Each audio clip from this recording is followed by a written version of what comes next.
Omar, how are you? Hey, doing good. Good. What do you think about this stock price decline today? Yeah, I think it's good. Um, I am trying to buy more shares right now. So, you know, a lot of the Tesla community has become butthurt bag holder community. And I just see some of these theories and things people are saying that just literally make no sense when you actually think about it. But people just sort of, you know, believe these ideas that don't really hold up to logical scrutiny because they're, kind of feeling emotional. They need somebody to blame.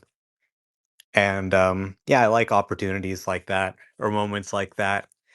The company, often faces these moments of intense doubt. And that tends to provide really the best setup for investors. How is FSD doing for you? Are you still in Los Angeles?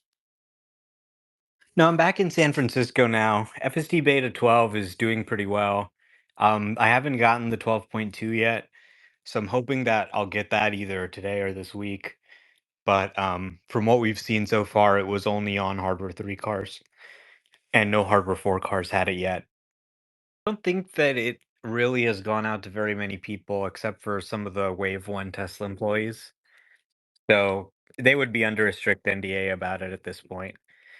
This is probably a little bit out there, but I'm kind of hoping that it has actually smart summon in it. We have seen some updates to the mobile app that show that they're kind of working on getting smart summon back in there with the new V12 stack. So maybe that's something we could see. I'd say probably not. Probably it's a 12.3 or later thing. But, there is maybe a 5% chance or something like that. That would be just incredibly fun to test out. Um, but yeah, we'll probably find out soon what's in 12.2, and I'm sure they're going to start sending it out to the external people outside the company pretty soon as well if everything looks good in their internal batch. Machine, I've been reviewing audience retention data over the weekend, and I noticed that every time you come up, we lose some audience. And I think it has something to do with your profile picture. I think people are scared of the eye. That's my theory, because it can't possibly be your personality. You have great personality. Excuse me. So I'm guessing it's the profile picture. Yeah, I think we all know it's the personality. It's totally a sad Debbie Downer personality. No one here wants to listen to. They want to pretend everything's fine, even if there's a fire in their house. And so instead of actually putting out the fire, they will just close their eyes and ears and hope for the best. Yeah. So what are your thoughts on FSD V12? Did you get a ride from Omar yet? No, I'm still waiting, like a schmuck, sitting here waiting on the sidewalk, and he's never going to come. We'll go on 12.2. It's fine with me. How was your weekend? Well, I think he was asking me. you got 1,000 subscribers. I did. Omar, thank you very much. Your the post that you made on YouTube was extremely helpful. Immediately increased follower count by about 200 subscribers. So we're now up to 1,050. And I pinned at the top of your screens a link. Ad revenue from YouTube allows me to keep these X spaces free for everybody. So if you could please subscribe for free, it's just a click. It would be helpful. The next goal, 10,000. And then we'll see from there. So are you monetized now? I need the watch hours, but that's going to come in the next few days. That's just a How many matter of watch hours do you need? 4,000. Hmm. And we're up to about 200 a video at this point. So it'll be a few days, but we'll get there. All right, everybody, you know what to do. Keep the videos of these spaces on in the background on autoplay all night. Exactly. And I can actually make it easier for you. If you go on X Spaces playlist on my channel, there's 11 of them back to back to back. So you put it on and go for, whatever you do around town or go to sleep or what have you. And then by tomorrow, it would be done deal. And then we'll see. What do you guys think we should do differently to get to 10,000? Do you think we need to change it up a little bit, or like any advice that you think we should implement? Well, if you ever watch the news, they have those sort of newscaster voices. So I think that's kind of what we need to do. Hi, Yaman. Thanks, that kind of thing. We've got a great show for you today, guys. So Good morning. buckle Good up. morning. Exactly. Yeah, we can do something like that. I don't know. Anyway, I kind of like to just cut the first few minutes and kind of get rid of the introductions and go straight into. I think the viewers on YouTube appreciate that. But yeah, we're still trying to figure it out. I'm still trying to figure it out. But the next goal is to 10,000 and then 100,000 subscribers and then 1 million subscribers. And then in 5 years, Omar said we have non-zero chance of getting to 1 million listeners in this space. He said 0.1%, but I take it as non-zero chance, which is better than Meta's 0%. So Your only chance of this happening is the stock mooning. Your number of followers is just going to be in proportion to share price appreciation, in my opinion, after you've saturated the early batch. yeah, that's always been true for all social media folks on Tesla, right? True for literally Yep. everybody. Yeah. But I mean, right now we have about 5 million vehicles, Teslas on the roads, and in a few years we'll have tens of millions. So just based on that alone, you should see multiplying follower count for all social media people. Okay. Omar, some people are concerned about Elon's tweets again this morning. Would you like to comment on it, or you want to talk about something else? Yes. I think everybody should be panicking right now.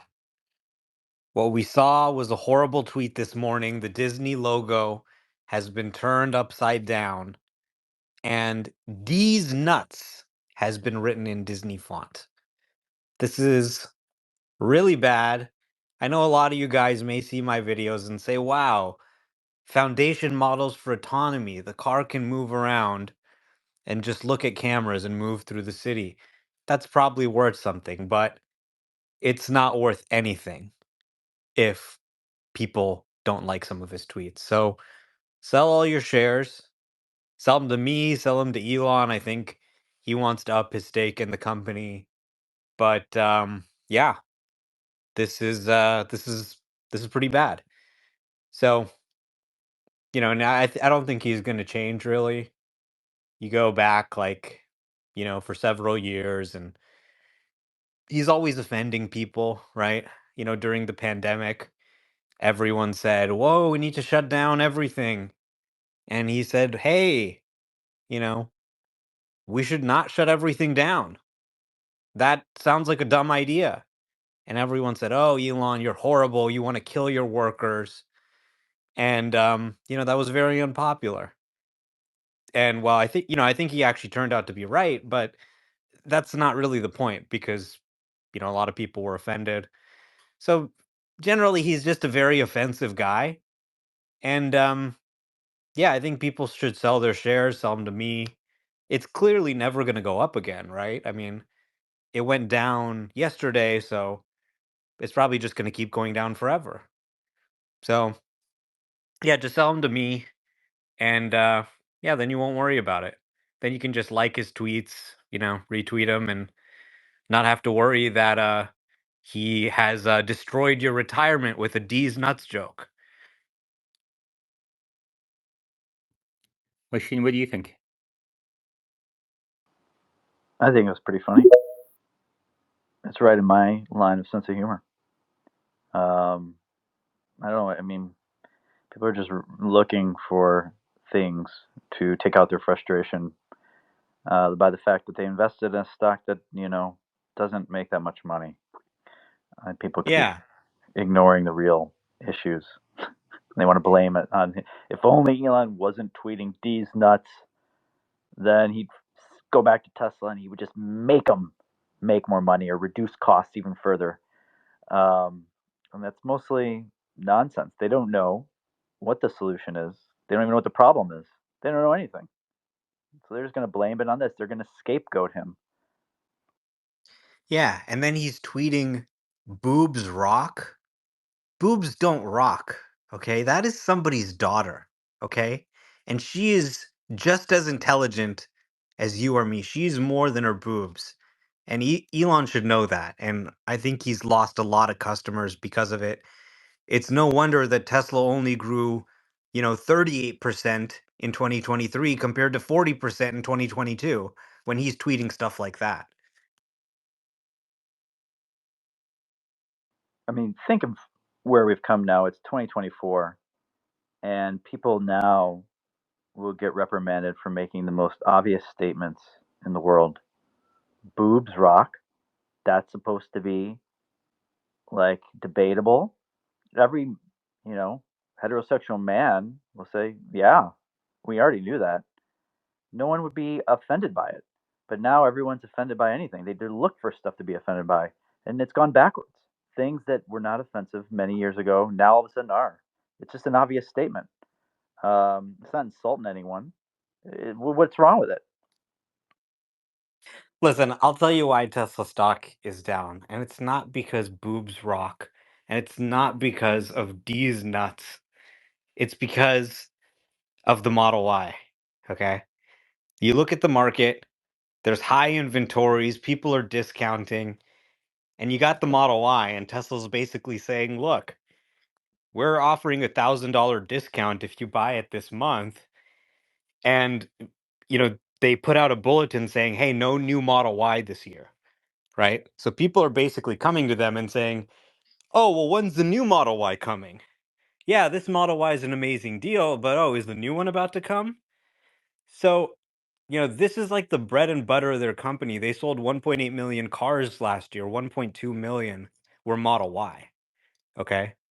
So, yeah, this is potentially actually a concern, right? You got literally the majority of the products your company is selling is this one car, and now this new Model 3 has come out, and maybe some people are waiting. So if you kind of get that word out and you say, look, it's not coming, then maybe you can just get a lot of people to buy the Model Y. My roommate just bought a Model Y.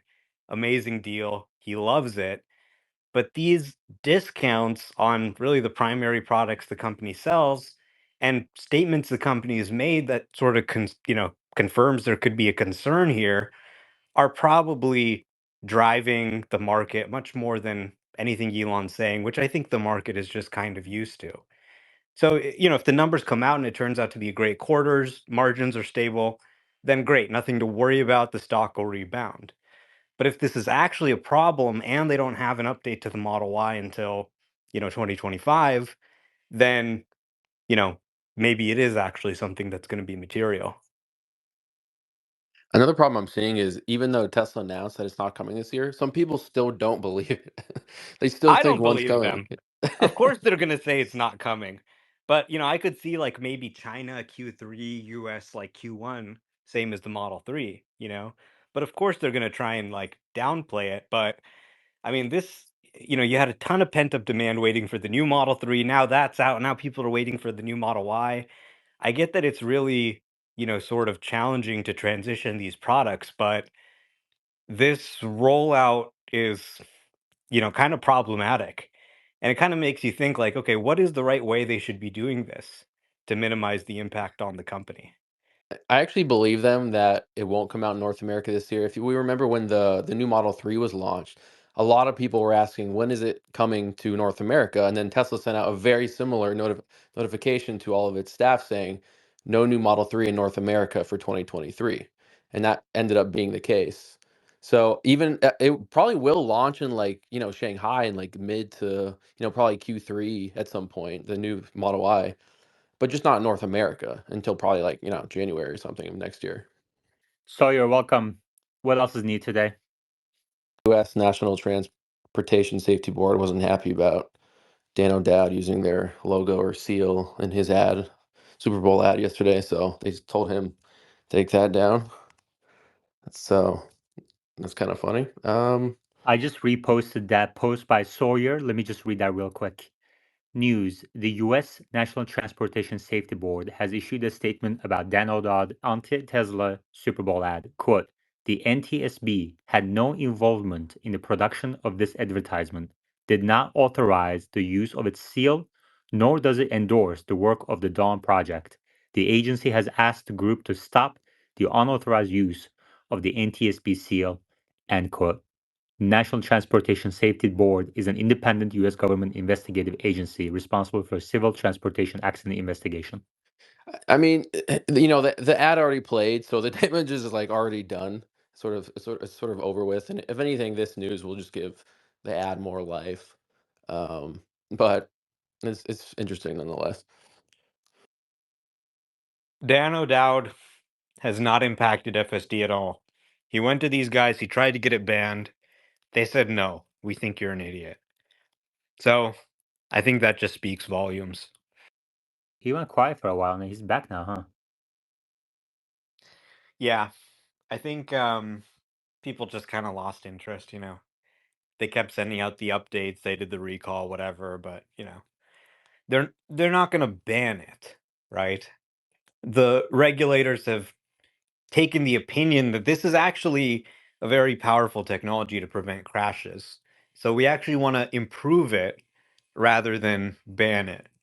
And he's really not going to get what he wants saying it should be pulled off the roads. They would never do that. All right. So there's also other news about X creators and advertising. Would you like to tell us about that a little bit? Starting this month, advertisers on X can now run ads against a curated list of content creators. So essentially, they can target, let's say, if they just want to play ads on like tech related channels or just Mr. Beast videos, they can start to do that so they can hyper target the exact audience that they want instead of just saying, just only play ads on videos from people or content creators in the US. This allows a much more targeted approach, which is what, advertisers want. All right, great. And then I see Joe Tegmeyer posted big news from Giga today. The new vehicle outbound lot and transport truck pickup has been moved to the new west outbound lot. The old lot on the east side is now devoid of cars. This is a significant moment as production ramp capability is linked to the new end of line and outbound lot operations. Do you guys think this will lead to the next stage in Cybertruck production growth? I mean, it's certainly a good sign. I don't see why not. I don't know where Tesla is on that Cybertruck ramp right now, to be honest. It's hard to tell. Dozens per day is what I've been saying in this space. Machine, do you have a better handle on Cybertruck or Model Y production ramp at Giga Texas? No, last I heard was maybe it was Troy estimating about 130 per week, which seems kind of in line with what you're saying, and nowhere near the 100 per day approximate that you guys thought would happen by the end of January. You and Meta betting against me, laughing at the bet that you would see at least 100 on the outbound lot by the end of February. I'm feeling confident right now. Okay. Sawyer also posted last night a base Model Y long range in the US is now 42.3% less expensive, almost half, than it was in late 2022. Why do you think Tesla, for the first time, dropped prices mid-quarter and said these prices are going to go back up in March? I mean, as Omar said, there is sort of an inventory issue, and there were a ton of people because I know I've been getting DMs every day asking, is the new Model Y refresh coming out. And anytime there was a slight change, like in pricing going down, they're like, "Ooh, it's coming soon." When like no, so this really was affecting sales negatively. And obviously, that once the new 3 came out, all attention moved to a new Y. So I think a lot of people are just waiting for that, and it probably will come, later this year in Shanghai and then, early next year for North America. Um, but the Model Y hasn't really received a major update in a few years now since it got that interior refresh, minor one. So it is time, but it's just sort of we're in an unfortunate in between period between refreshes where a lot of people are waiting. But the prices are so low, but not many people know about it, unfortunately, which is why I think Tesla's sort of ramping up its efforts on awareness and directly pointing to, look, this is more affordable than you might think it is. And I mean, we saw it for the first time. The whole Tesla executive team came out yesterday to like post about Tesla's post about saying how affordable it is or to retweet it. And Elon, of course, quote posted it, which helped a little bit. Most of the impressions were from Elon's quote post, about 23 million of them out of the 24 million. But I don't know if it'll be enough. We'll see.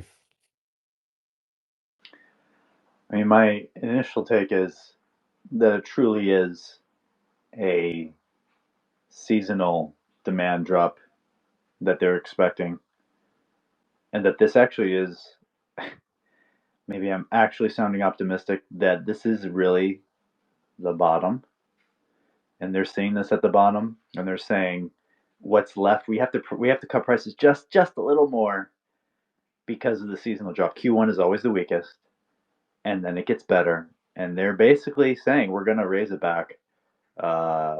And I don't think it's because of the Model Y refresh. I think it is just because it is seasonally weak, and that's it.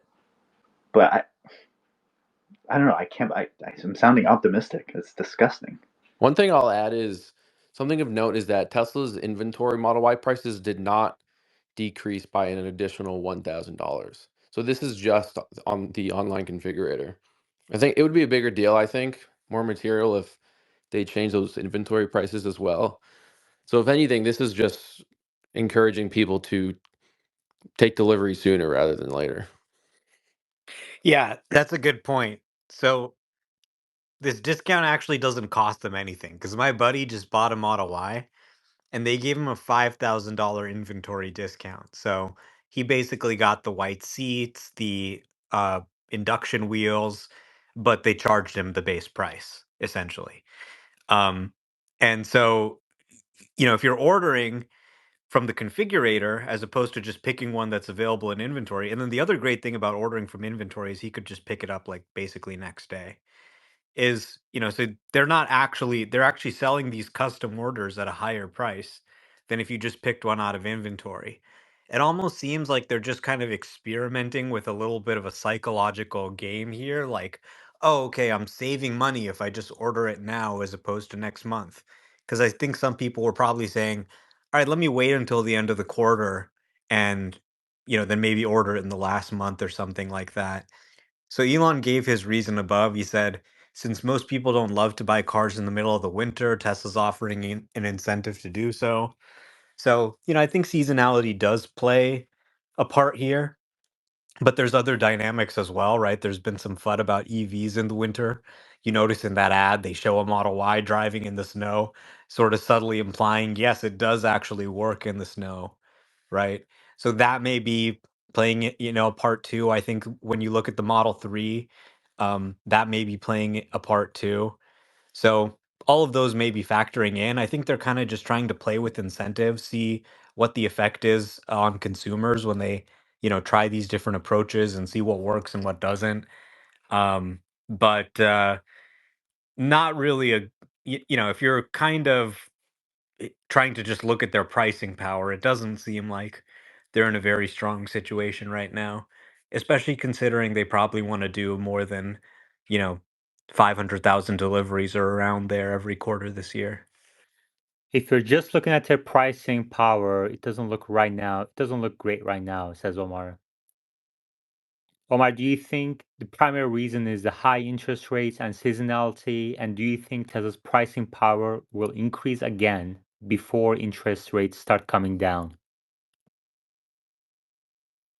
Yeah, I think interest rates will definitely give them a lot more pricing power because, so there's really multiple sort of aspects to it. One is just the sort of cost of financing. Now, the actual cost of financing is really only like, it's not going to make a difference in your car payment of even $100, right?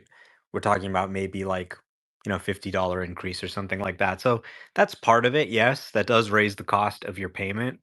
But there's also just credit availability, right? If you don't have good credit or can't get a loan from a bank or something like that because they feel like you have too much debt, too much credit card debt, whatever reason, you can't get a loan, right? You need a loan to buy a car. And then we had kind of like that Silicon Valley bank crisis where a lot of banks had interest rate exposure. So I think all of these factors play in. And as rates come down, they're going to have not just more pricing power because that monthly payment is lower, but I think you're also going to see, better credit availability, a stronger consumer balance sheet, and that's all going to allow them, I think, to, price the products at a, have more flexibility in that. And I think really when the next gen vehicle comes out and they can sort of have that as their entry level compact crossover, they can sort of focus the Model 3 and Y on being more premium vehicles, maybe raise the prices there. And I think a lot of people will still choose to buy the Model 3 and Y just because they're a bigger physical size compared to that compact crossover. But you can have the next gen platform be that sort of entry level model. But for now, the Model 3 and Y are all we have. So they kind of have to serve that entry point into the brand. Sawyer, are you still getting people excited about DMs, excited about Elon's T-shirt at the Super Bowl? Oh my god, that was annoying. The How many ability of this messages did you get? community, like, to speculate is wild. I think, man, people are just hopeful, like they're looking for any signs for the stock price to be going up, even if Yeah, it's just a I picture on the told someone, T-shirt. like, out of all things, you think Elon's gonna have a custom-made shirt that looks exactly like the one from Investor Day last year, just a tease, a stamped side body of a next generation vehicle? Like, no, he's that's not what he's gonna do. How many DMs did you get? I don't know, like maybe 20, 25, and then there's like many times more replies. That is wild. Was anyone arguing with you? No, it is not the same picture. Oh yeah, tons of people are like, nope, they're not the same. I'm like, okay, you're gonna be disappointed. Well, we have about 500 people in here right now. What advice would you give people if they are to DM you? Think about it logically, not from a hopeful investor standpoint, and you'll probably come to the conclusion that, yeah, Elon's probably just wearing the 2023 Investor Day T-shirt, and it does look like a Model Y stamped body piece. And Google, like, Tesla 2023 Investor Day T-shirt. Look at the Google images; they're exactly the same shirt. They're not different. Gotcha. So you're telling people to at least check their facts, maybe Google the question before they DM you, because I'm sure you get, what, over 100 messages a day? Yeah, probably, maybe more sometimes. Gotcha. Okay. What else are you guys looking forward to this week? Machine, are you at Popeyes? No, I'm at home with real food, Oh, unfortunately. wow. What I'm looking forward to, I don't think you really want to know, but I'm honestly getting more into moving my positions into other stocks, and I'm looking forward to finding opportunities with real earnings growth that I think is actually kind of pretty obvious. So, yeah, just hedging more. Well, here's what I don't understand. Just 2 weeks ago, you were heavily into leaps, and the stock dropped after that. So shouldn't you like the stock even more without any further news? Yeah, I haven't changed that position at all. I went down more, I bought more, and I do expect some break back up. I'm speaking more, and that was more of a shorter term play. I'm speaking more to the full 2024 year expectations, which of course we don't know. Anything can happen. Any new news can come out. I'm just looking at other opportunities that I expect, let's say a 30% increase in share price for another stock that I think is a pretty good bet to happen, then if I, maybe at best case, I expect a 30% increase in Tesla stock, then if I expect the same for another stock, I should be splitting my money to reduce overall risk if I have the same expected returns. So that's just kind of my sentiment. I just, no one cares to listen to this part. So Machine, That's how long okay. have you been investing or trading in Tesla? 2017, Nice. I mean, it's an entirely different point in time than it was back then. The opportunities of growth were, pretty amazing, undervalued. People coming out with price targets based just on automotive that were many times higher than what the company was valued at the time.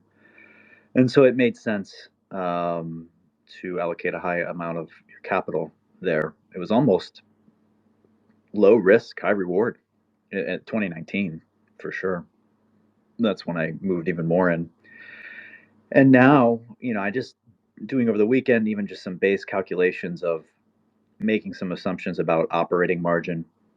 And if we get a response back to an operating margin, let's say of 15%, which I think is reasonable but optimistic, like that's not a low operating margin. And then if you do base napkin math calculations on automotive revenues, service revenues, energy revenues, what would your bottom line operating incomes be on, say, 5 million vehicles sold per year, 160 gigawatt hours of energy? And you get something, depending on some assumptions, you might get something like 25 to 30 billion dollars a year in operating income. So, depending on what the market assigns as a reasonable PE ratio to that, market cap could be anywhere from $600 billion, $900 billion, maybe over a trillion. And, we're already at 600 billion. So I feel like the market's pricing in not all, but a lot of their Tesla's growth to, 4 or 5 million cars a year, high amount of energy packs being produced. The question is, that top of the line percentages do make a difference in terms of operating income, and then the expectation of future growth from that standpoint. So I really think most of the future value, if there's growth in the stock, is going to be from FSD and Optimus. I think the market is pricing a lot of the hardware business in, and so that's going to be very volatile, in my opinion. It's interesting how the investment thesis has changed somewhat. And it's like when I went all in 2018, the Tesla's Mega Pack didn't exist yet. There wasn't any talk of, the Optimus robot. It was really just EV adoption, their cars, and FSD. That was that was sort of the two biggest things, right? And then obviously the energy business became a bigger and bigger topic. Optimus, other things too. Yes, it's changed quite a bit. It's all. I feel like the stock is definitely less volatile than it was between that period and like 2022 ish. It's definitely less volatile than back then. I mean, you'd have massive drops over small pieces of news. That doesn't happen as much now. The difference, I agree, is that, I mean, the investing case back then was actually pretty clear. And if you were an enthusiast of the renewable energy feature, electric vehicles, you could see a clear path just on knowledge on that topic of how they could grow, and it made sense. And now it's a little more convoluted. I wouldn't say convoluted or nuanced. That's like now you have to understand machine learning, AI, robotics, and it's all very exciting. But what is the bottom line value that's going to be added? And that's, I think, harder to value. So I think that the downside, there's downside protection because the automotive is pretty steady and we see all the other competitors essentially failing right before our eyes. So I don't think there's that much downside, but then there is upside, but the upside is mostly in machine learning AI. So that's going to be the dictate.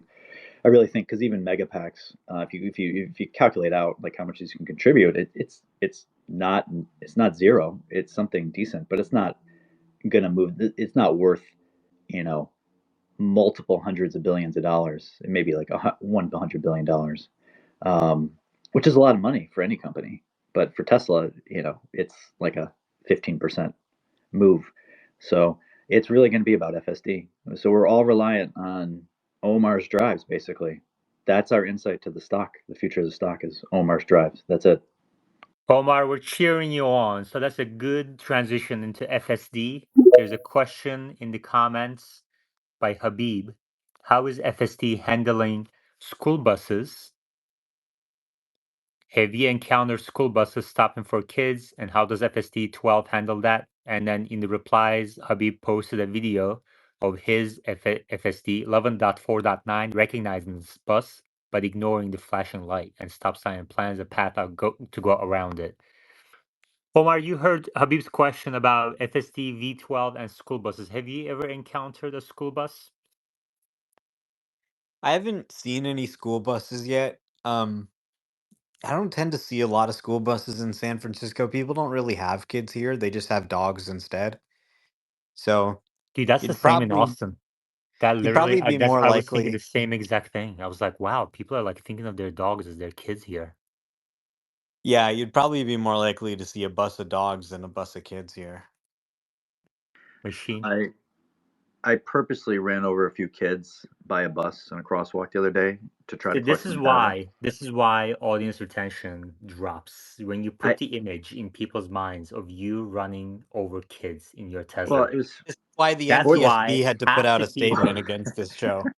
So if you'd like to counter Machine's negative impact on the audience retention, please go up to the top of our screens and click that youtube.com/@value_analyst1 and subscribe to the channel. I need your help to get Machine's negativity out of the space. Liz, you gotta let me finish. So in the name of collecting data, I did it, but then I realized I only have hardware 2.5, so it was a waste of data collection. Sorry, kids. You're unbelievable. Thank you. Jimmy. That's what your mom said last night. So I live in St. Paul, Minnesota, in the suburbs, and I drive FSD with buses around, and there's quite frequently stops, and I've never had an issue with my Tesla going through. And I don't even think it's the stop sign. I think it's just the sheer size of the actual bus stopping that my car just kind of stops and waits. It doesn't try to perform like a maneuver to go around it or anything. It literally just stops and sits there. And there actually is a bus stop right in front of my house that the school stops at every day. And it's kind of a tricky spot because I get off a main road onto my road, and then probably 40 feet in front of my house would be where the bus stops. And then my car literally just stops, wait till the bus moves, and then it continues going forward and then takes the turn into my driveway. So I've never had like an actual issue with my car trying to like navigate around a parked bus or anything. But in the city, when I go downtown in like St. Paul or Minneapolis, if there's a city bus and it's parked off on the side of the road, my Tesla will try to like inch out to the left if there's room and then go around that. But there's no flashing lights or anything on those buses because those tend to just pull over randomly on the side of the road. All right, thank you, Jimmy. Any questions for the speaker board? You're welcome to request to speak and ask your question. I think my Super Bowl poll from yesterday is about to end. Should we look at the results? What did the results say? I think, this advertising conversation, I agree with Omar that Tesla's already doing a great deal. The other day, I was on my long walk around Austin, and, in my pit stop at a coffee shop, I saw two Tesla employees giving test drives, and there's no Tesla store nearby, so they must have kind of come out here with their Model S and Model X, giving 2 dozen test drives, they said. They looked really nice, the new red. Sawyer? Yeah, the new red is nice. All right, so the question was, do you think Tesla spending $7 million on a 30-second Super Bowl ad would be a good investment for the company? We had a total of 768 replies. We had 37,242 votes. A little over 37,000 votes. 37% said yes, 41% said no, 10% said I'm not sure, and then just 12% said show results. So looks like the no's won that one. Oh wow! So marginally no's won. I wasn't expecting that. What do you think about those results, Sawyer? I think I thought the no's would win, but it looks like just marginally so, 4% difference. I think a lot of people are of the opinion that Elon or Tesla can just tweet things out and that's enough exposure. And, maybe that's correct. And that the biggest issue right now is just high rates. And once those start coming down, probably like June-ish, we'll start to see the, potential positive effect of that for Tesla. I think Elon is right that Q1 is seasonally low for car sales. I don't know if that's the whole reason why they're doing the sale. I don't really know what to make of this poll. I would just say that it seems like people are pretty split.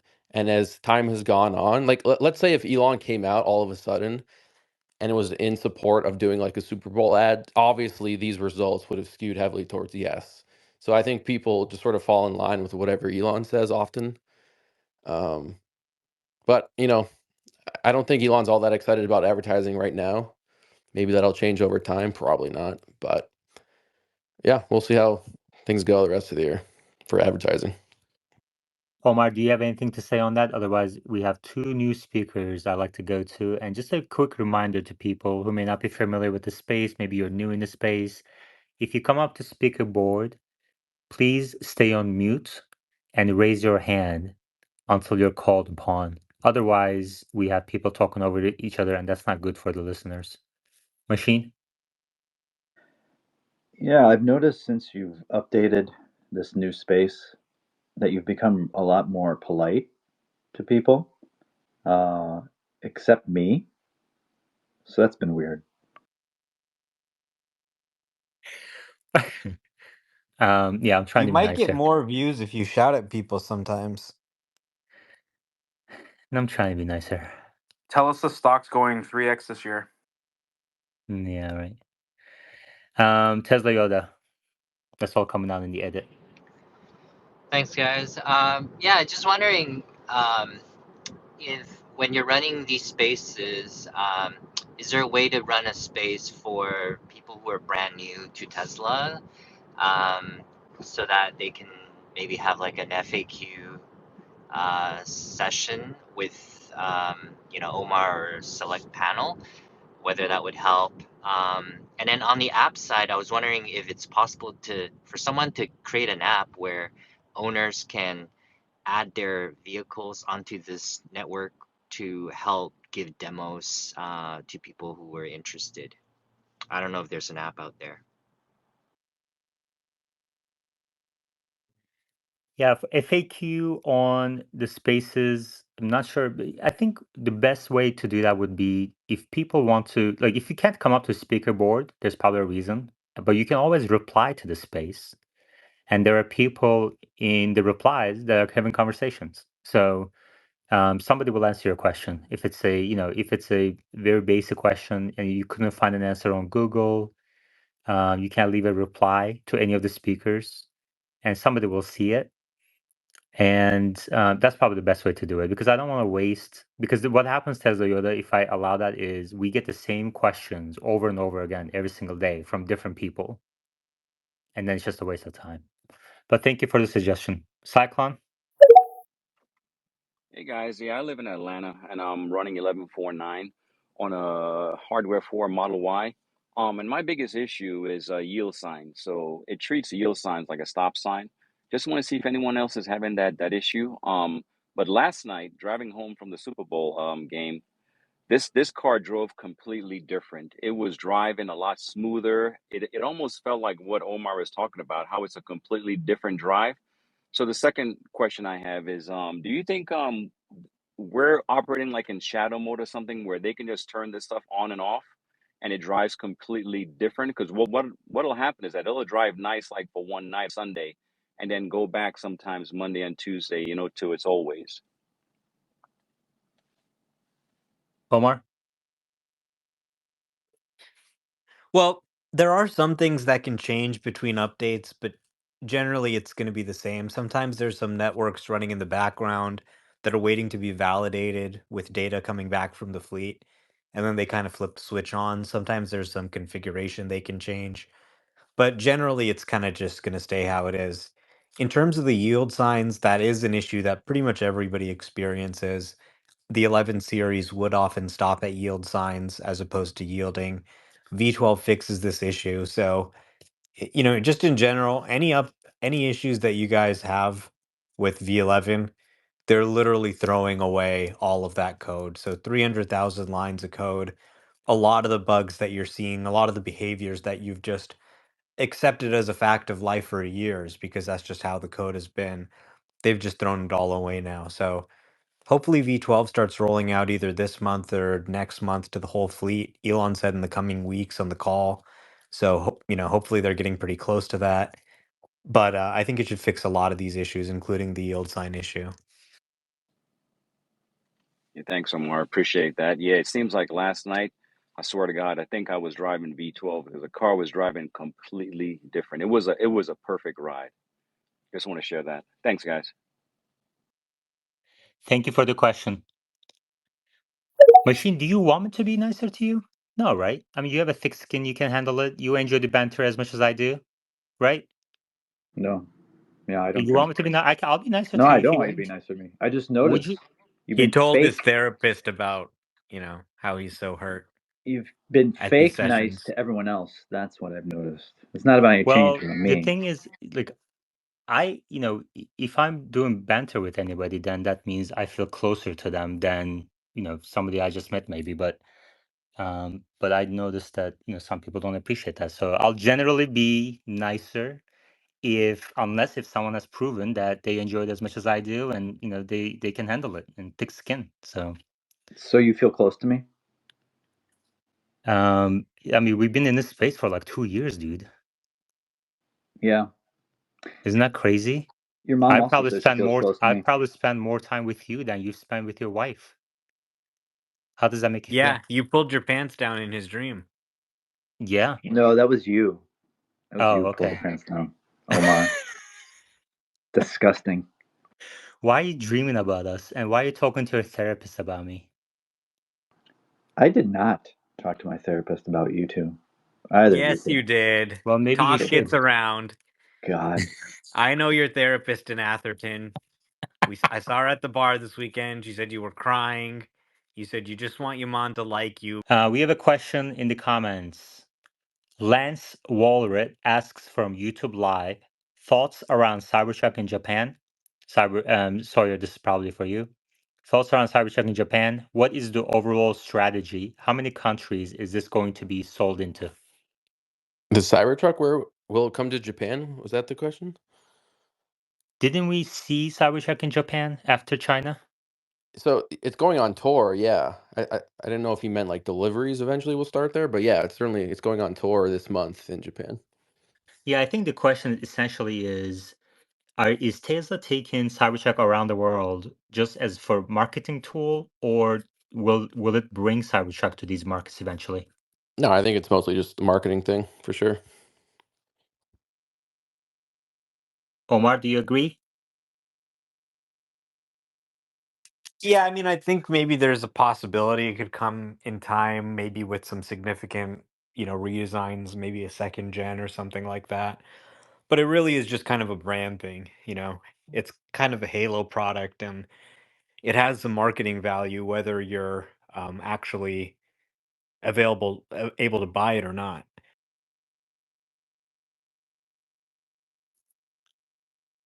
Sawyer, what do you say to people who have placed their reservations of the Cybertruck years ago? They placed even their orders months ago, and they still don't have a VIN. I mean, I would just say you waited 4 years. What's a few more months? I don't know. These things take time to ramp up. You can't predict exactly when you'll get your truck, but it'll come eventually. You put down $100 originally, refundable. Not a huge hurdle there. But yeah, I certainly, if you put the actual order in for the Foundation series, you want it soon. But you'll get it this year probably.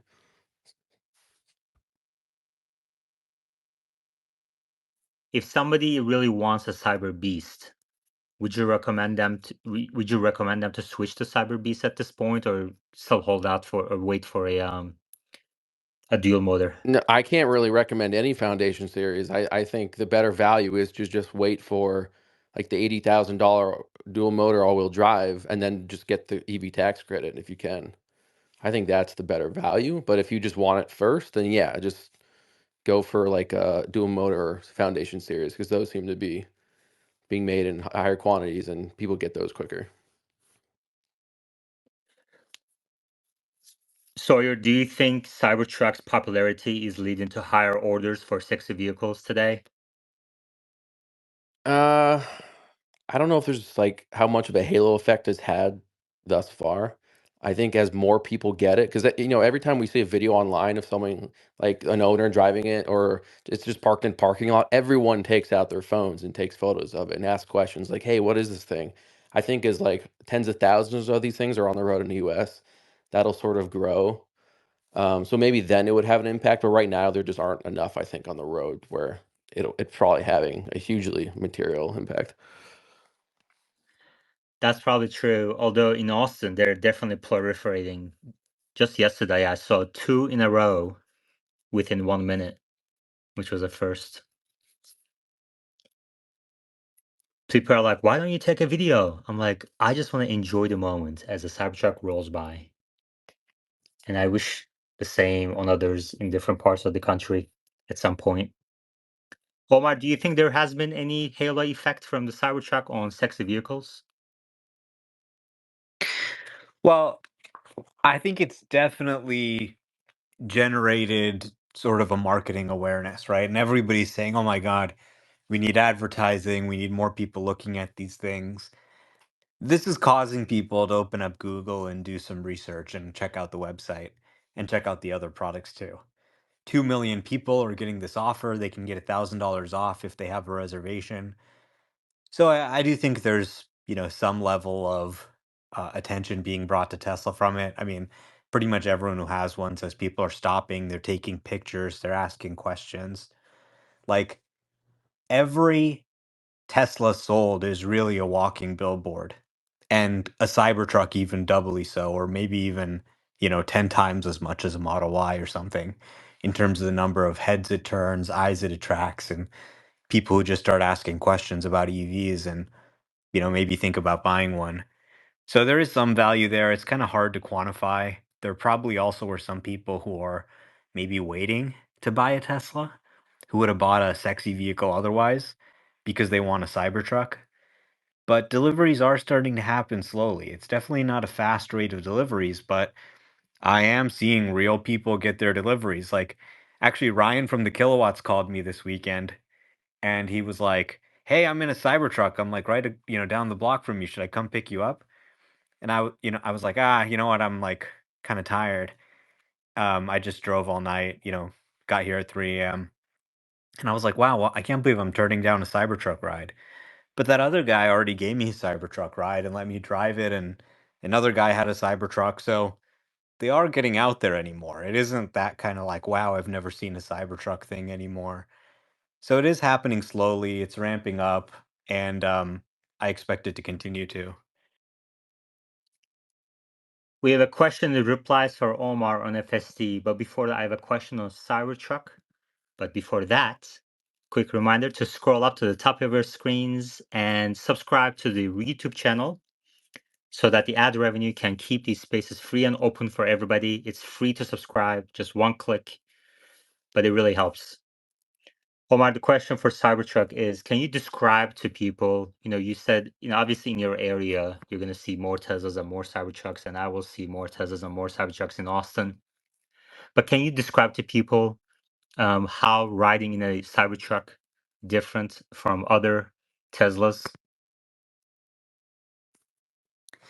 Yeah, I mean, long story short, it's the best vehicle in Tesla's lineup. and it's the flagship of their lineup. So it's the most expensive Tesla vehicle you can buy right now.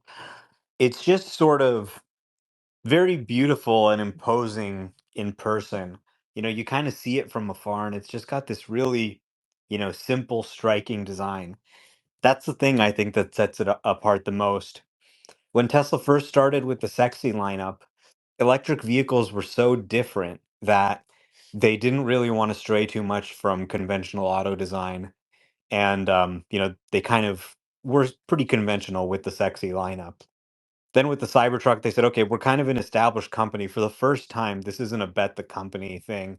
Let's try something a little different. And I think they came up with something a little bit striking. It kind of has some like Lamborghini, like designer sort of striking vibes to it. And people are just sort of naturally drawn to it. So if you want something that's kind of like very different and out there, this is like the hottest car in the market. And then, of course, it's a Tesla. It's fast, it's electric, it's got Tesla software, it's got this great display, great UI. It has FSD and autopilot capabilities, it's got supercharging, but it's this big, like North American vehicle. It's a truck. You got tons of room in there. It's super comfortable. It's super smooth with the new air suspension. It's got a longer range capability than any other Tesla vehicle with when you factor in the range extender capability. So basically, it's the best Tesla you can get in North America right now. One thing that you appreciate about the Cybertruck in person that it can't really come out through pictures online is the slight curvature of the vehicle through the not only through the front but also on the roof. When you see photos of online, you just assume the roof is completely flat, but there is actually a slight curvature to it just for aerodynamics and probably strength reasons too, rigidity. But yeah, I encourage people to like look out for that because it's pretty cool. Yeah, it feels incredibly solid. You go in, you've got this windshield that goes over your head, so it's like a Model X windshield.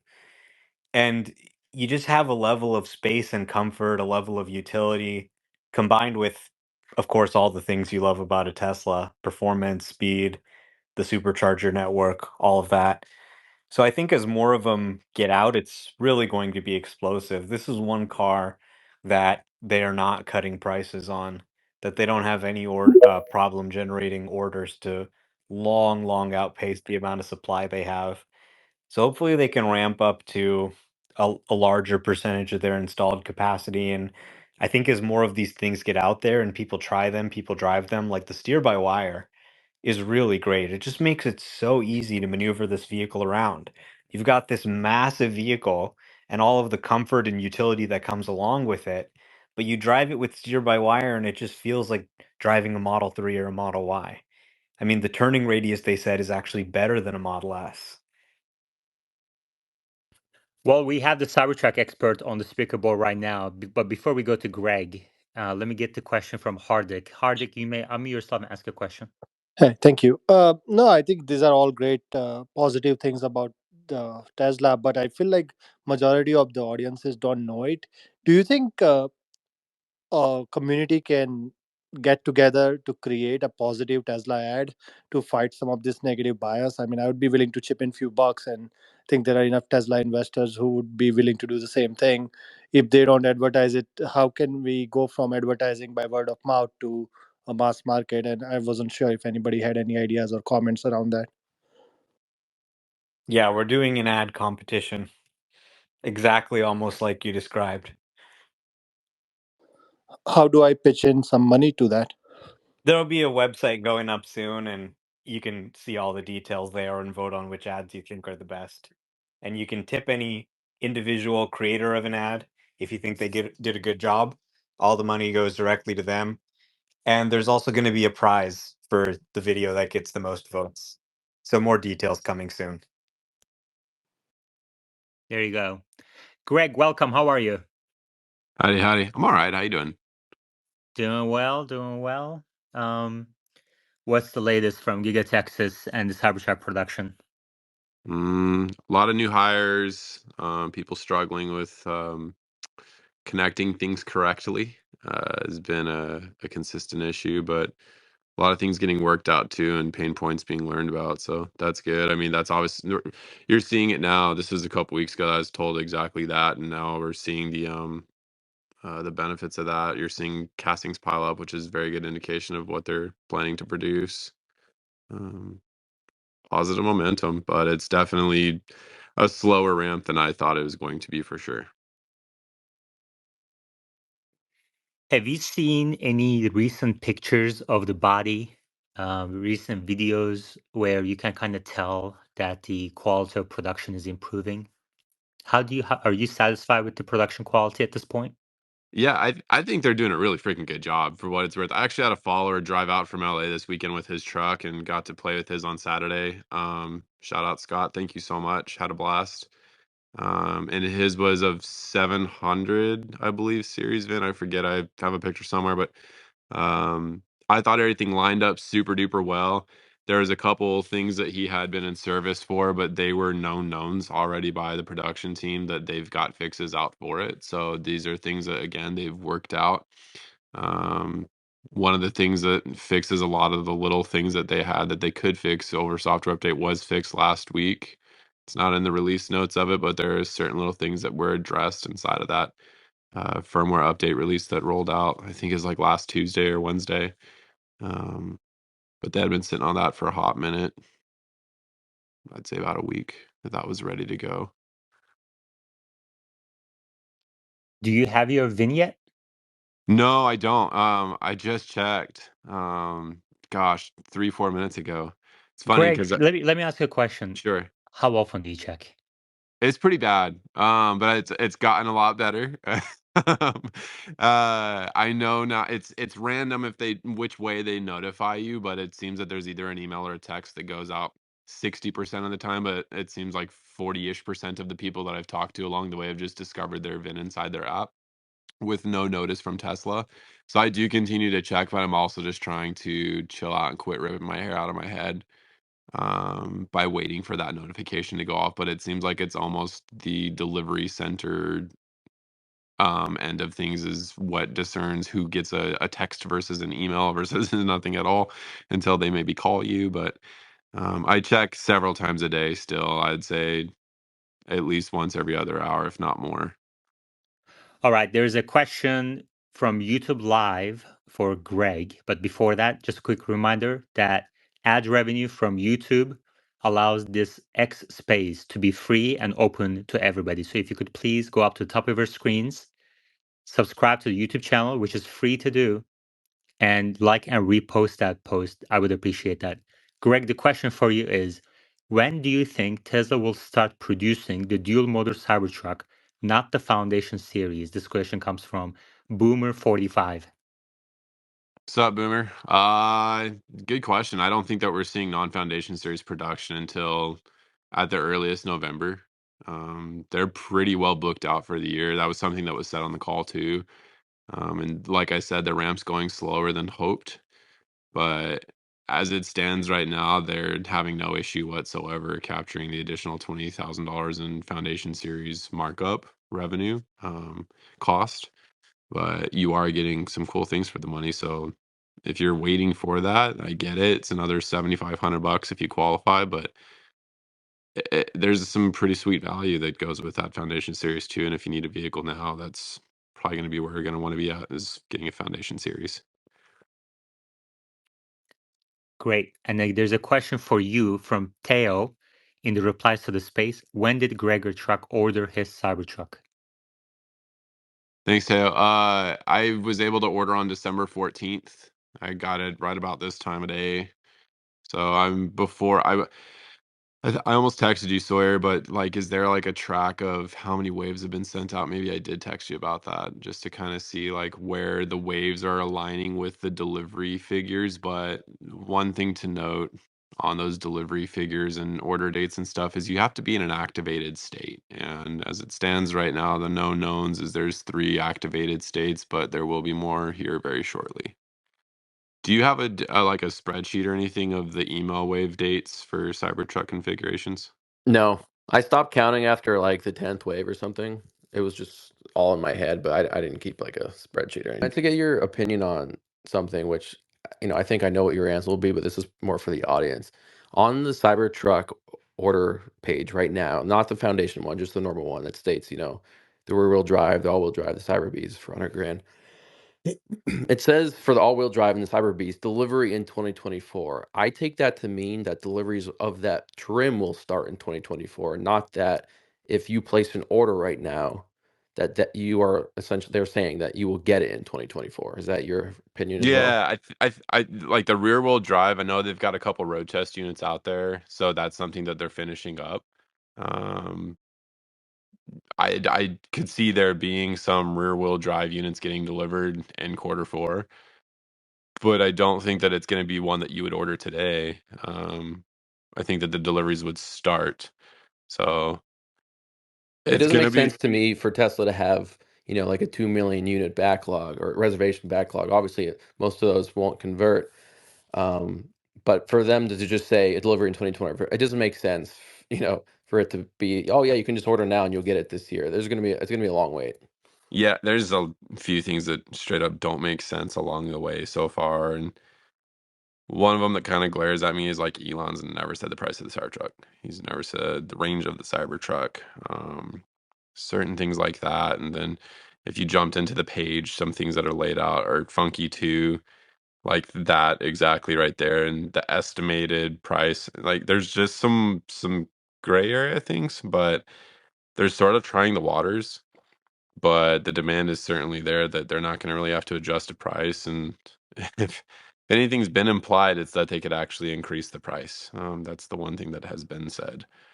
But they could go the other way too, but that's pretty unlikely. But I do think that there is a chance that, yeah, you see rear wheel drive non foundation series in like late quarter 4. Cyber Beast, though, no shot. All wheel drive units, non foundation. I don't think that's very likely, but like I said a minute ago, I could see there being some maybe very, very end of the year, but they could be making foundation series all the way into quarter 1 of next year. That's wild. Yeah, it is kind of interesting when you sort of look at kind of what Tesla traditionally was or what Tesla has been historically. It was a very sort of rare car, right? So in the Roadster, it was six-figure car, very rare. Model S, it became more common, but still kind of a six-figure car. Then even in the early days of the Model 3 ramp, yeah, they were making them, they were more affordable, but they were ramping production very slowly. There hadn't been a lot of them out there. Nowadays, Model 3 and Y, two best-selling EV models in the world. You can go to your local Tesla delivery center and they've probably got a Model 3 or a Model Y right there that matches what you want that you can come pick up. And they've become kind of these cars for ordinary people. So it's also interesting, sort of with Cybertruck production ramping, it does have some of that sort of traditional Tesla allure, that it's sort of this rare thing that not that many people can get one, that it's kind of expensive, it's the best Tesla, and it's kind of a contrast to what the Model 3 and Y have become. I mean, I would hope that Cybertruck eventually becomes more common too, but right now, I mean, it's kind of a hard thing to get your hands on, even if you do have $100,000 burning a hole in your pocket. Yeah, I remember late in the summer, Omar, we were kind of saying like, maybe this time next year you'll be able to just grab a Cybertruck, um, like an inventory unit. And I don't think that, and maybe 2 years. It's gonna be weird. Like money policies are a little funky right now too. Auto lending is tightening. So maybe we see some foundation series orders fall through, but um, yeah, it's a very, very unusual. Was there a foundation series Model Y, for instance, founders? That wasn't foundation, but I don't. Was No. there? Yeah, exactly. Like I know they've done founder series of every other vehicle except for the Y. Then to throw that and the semi, obviously, there's not really a founder series semi, nor should there be. Um, Yeah, it's such a weird, and they've laid the roadmap out. That's the other odd thing. Like we know the lineup that's here and coming. We know the range extender's coming. Yes, it will happen. Yes, it is coming. That is a for sure happening thing. West Hicks. Hey, thanks, Yaman. Hey, just some quick questions. This is for Sawyer and Gregor Truck or anybody else, I guess. I ordered a Cyber Beast, but I didn't I didn't see that there might be a delivery date in the summer or end of 2024. I've called the local office trying to see if I can switch to the regular all-wheel drive, if I would lose my place in line, or if instead I would be near the front, based on the date that I placed the order. Do you guys know by chance? So the local office said I would keep my place in line because of the RN number, but it didn't sound like they really knew what they were talking about. I'm just curious if you guys have heard from anybody else or if you know the answer to that. I have had followers who have successfully switched their order from a Cyber Beast to an all-wheel drive Foundation series and kept their place in line. How would you know that you kept your place in line? Do you so I could look at Well, that? Tesla sort of confirms that. Again, I would I would maybe call around to a couple different Tesla locations and get different opinions. But it sounds like they're just hooking people up because, this is just sort of a unique situation. Not everyone wants to wait, and it seems like they'd almost prefer to make you an all dual motor rather than a tri motor right now, which is interesting. Um, but I would just call around just to double check. But there have been followers of mine and I've confirmed via like screenshots and other things. So it is real. I just don't know if if it's just like a company policy or if this is just, these individual cases. I'm not sure of that. On the screenshot, did it mention anything about keeping her place in line, or was it just a screenshot of switching? It's just a screenshot of switching, yeah. But Okay, then the and person told them, yeah, they'll keep in place in line. But I guess I don't know if they ever got official confirmation of that. a related question for you guys is: do we have any official word? I know there's speculation that they're doing the all-wheel drive only right now for simplicity, but is there any official word or any inside information about why they're only doing all-wheel drive for the moment? The third motor is a challenge. They are making beasts. In fact, I do know of a customer that's a non-employee that has gotten a beast VIN. He's in California and he did get a VIN on Thursday or Friday this past week. Um, Breaking, if you want, Sawyer. Oh, That's very big news, obviously, to start seeing that wheel turn for people. The employees are less forthcoming with them getting their VINs, it seems like, but this is confirmed. It's a customer that I think he was in LA, if I remember right, that got his VIN, and he was a 12/8 order. So like they are doing them, but it's the third motor that's a difficulty, and then I think they finish it by hand when they put the that motor assembly in the truck because the line's not built out to support manufacturing those or something like that. Is kind of hard to discern. I don't ask too many questions. Once I get an answer to a question, it doesn't lead to too many questions. Just okay, I understand. yeah, right on. No, that's What great date info. did Thank you. you? Yeah, what date did you order, Wes? I think it's December 21st. That's my birthday. Congrats. Happy birthday to me. You get a truck. What state are you in, man? I'm in Tennessee, in Memphis. I don't know the plan for Tennessee, but with you being a beast, I'd say that if I was throwing a dart at the board, you're like July, August, September. I would bet you're pretty early, but it would be a while. But even an all-wheel drive, like if you had an all-wheel drive right now, for instance, you're not in a state that's activated, so it doesn't even like matter. It's weird, but the RNs don't really seem to matter either. Obviously, there is some rhyme and reason to the queue of configuration emails, but then once you're actually configured, it's just pretty based on your date. It seems like once you're through that RN number thing of being configured, then it just is kind of by your configure date. It seems so far. Great info. That makes me think that maybe I should not switch to the all-wheel drive. Um, Eh, if you want your truck like a couple months later, but bearded Tesla guy went and drove a beast on Saturday. He goes, "Dude, Greg, you're not allowed to drive this thing." I was like, "Why?" He's like, "You're gonna end up buying a beast too. Like, don't do it. It's insane. It's yes, it's just acceleration, but like overall, it's ridiculous that you're just pounding down the road in this tank of a vehicle, and it's extremely fast and it's super fun. It's like, don't do it. Bad idea financially." Like, how Kind are of. you financing the vehicle? Are you paying cash or are you taking a loan? Yeah, good question. I did go through credit union like you suggested, Omar. I Hmm. did get a 549 Hmm. through the is just obviously it's a local credit union. They all Nice. are. They're generally local. And then I have my Tacoma and the 3, which I sold the 3. And I'll sell the Tacoma, and that'll end up being like 40 something thousand, $40,000 of a down payment. Plus, I have 30 grand that I'd saved up. I have a little more cash I could do too, but the payment feels reasonable at $600-ish a month for that remaining $42,000 financed over the 70,000 of effectively down payment. So Yeah, the reason I was asking is because I went through the Tesla app to do the financing. I'm probably going to do it through a credit union too, but I wanted to just, go through the Tesla app and see what they offered as well. And so I got approved for a loan through them, and I went back to check on see if I had my VIN, and I didn't have a VIN yet, but it said, okay, make sure you do all the steps to avoid delays to your delivery. And I look and it said, credit offer expired, resubmit.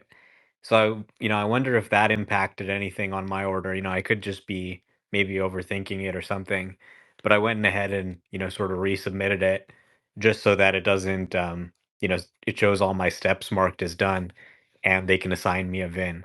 So if you ordered back in December and here we are in February and you still don't have a VIN, that might be worth rechecking to make sure that everything's good for your order.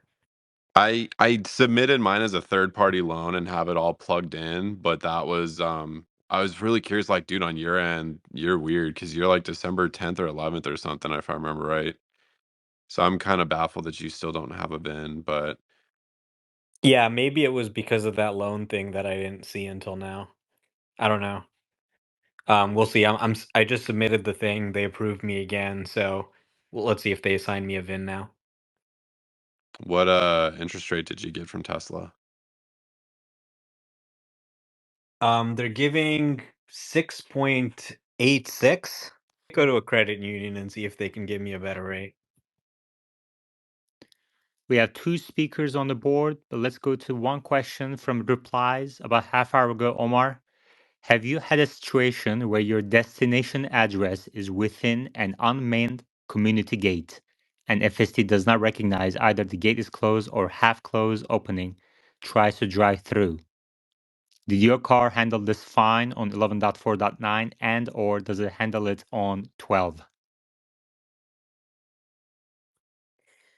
Well, my parents live in a gated community, so there is a gate that you need to go through to get in and out. And it has always handled the gate since the first FSD beta. Well, at times there have been certain issues, but 12 seems to handle it too. Um, it- both of them should be able to handle it in theory. That doesn't mean that they're going to handle every one properly. I did one time see a situation where someone was going through the gate and someone drove through the gate and the gate was open and FSD beta, 10 or something was trying to drive through the open gate and then it started closing and I had to disengage because I didn't want the gate to close on the car. That was, maybe a year ago or something like that. But generally, both versions should support gates, and version 12 should support them even better than 11. Thank you. Timo Martins, you may unmute yourself and go ahead.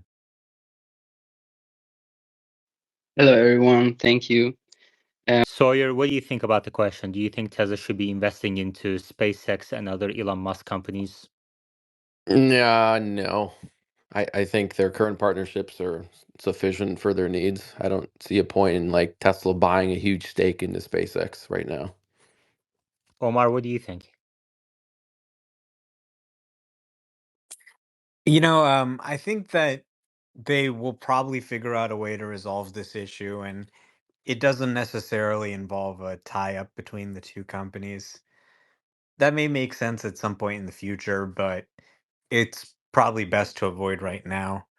SpaceX enjoys being a private company and avoiding a lot of the scrutiny, disclosures, shareholder lawsuits, and all the nonsense that goes with being a public company. They have no trouble attracting private fundraising. So I don't think we need to do that to resolve the issue with the compensation plan. I think the solution to that is potentially much more mundane. Has anyone seen a good financial analysis of the supercharging network, how that works with leasing supercharging space, like what the occupancy needs to be to break even? Because obviously now that Stellantis is on board, that's going to be continue to be a big growing piece of the business, and I'm wondering kind of how big does that get? There are some analysis of the potential impact long term on Tesla's revenue and stuff like that, both in the Tesla retail community, but also the Wall Street analyst community, Goldman Sachs specifically. I think they said that it could be upwards of like 20 billion plus dollars per year, potentially in a bullish scenario for Tesla, revenue wise. I'm sorry, is that revenue or profit? Revenue. Okay. Yeah. But I don't know about like specific locations, break even things. I'm not sure about that. Okay, thank you. One of my favorite accounts on Tesla is Larry Goldberg. His handle is Tesla Larry. He put out a supercharging analysis, financial analysis on supercharging network.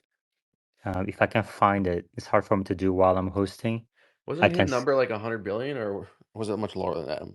Let me see if I can find it real quick. If anyone has it handy, please just reply and tag me on it, and I'll pin it up here. In the meantime, let's go to Robert.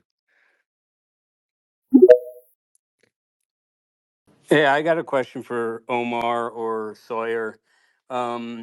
Hey, Tesla, this Cybertruck is getting the name, and I don't know if these guys have heard this, but on the job sites, it's getting the name Princess Truck or Wussy Machine. The people I know in construction that have ordered the truck have simply canceled it. Do you guys know of either of these labels that are being put on this truck? No, no, that's the first time I've heard that. That's funny. I call it panty dropper, but tomato, potato, and pussy machine's cool. Depends on the context, I guess. No, I actually said Wussy Machine. I will say that there are certain things that, like a traditional F-150 has that the everyday construction worker might appreciate that the Cybertruck doesn't have. Having said that, most truck buyers these days are lifestyle buyers, they're not construction buyers. And the Cybertruck certainly caters more to the lifestyle buyer. So, obviously everyone's going to have their own opinions on the truck. It's very polarizing. So I wouldn't I wouldn't worry too much about construction workers hating it and that may be impacting sales.